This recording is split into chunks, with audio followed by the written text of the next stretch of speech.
संवैधानिक मर्यादाओं में इस आंदोलन को पूरा करना है और अगले आंदोलन 11 सितंबर की दिल्ली के लिए तैयारी करनी है। भीम आर्मी आजाद समाज पार्टी और बहुजन समाज के लोग कह रहा हूं, एक दिन में आंदोलन नहीं जीता जाएगा। और अब हमारी मांग जो है मैंने आपको बता दी है। हमारी मांग सिर्फ ये नहीं है छोटी मोटी मांग, अब जो है हम बताएंगे किस तरह से अधिकारों की रक्षा होती है, किस तरह से संघर्ष किया जा सकता है।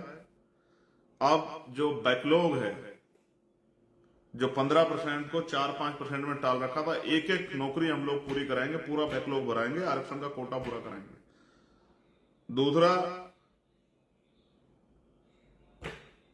राज्यसभाओं में, विधान परिषद में SC ST OBC के लोगों को राजनीतिक आरक्षण मिले, राजनीतिक रिप्रेजेंटेशन मिले।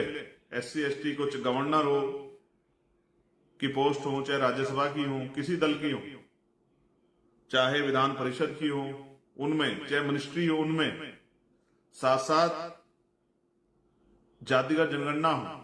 जितना प्राइवेट सेक्टर है, प्राइवेट सेक्टर में जो है ना रिजर्वेशन की व्यवस्था SC ST OBC के लिए। अब हमारे जीवन का एक ही लक्ष्य है, इस देश में जिसकी इतनी संख्या बारी उसकी इतनी हिस्सेदारी के आधार पर अंतिम व्यक्ति को भी उसकी संख्या के आधार पर हिस्सेदारी मिलनी चाहिए। धनधरती राजपाट में हिस्सेदारी मिलनी चाहिए। वो हम लोग राजनीतिक शक्ति बनाकर भी लेंगे और वो हम लोग भाईचारा बनाकर भी लेंगे।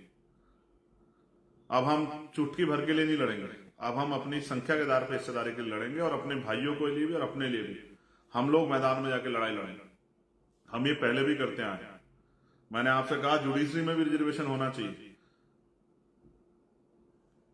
जिस हर डिपार्टमेंट में जो हमारी हिस्सेदारी वो उसको हमें पूरा कराना है। अब हम SC ST OBC के वास्तविक अधिकार उन तक पहुंचे, इसके लिए रोज संघर्ष करेंगे।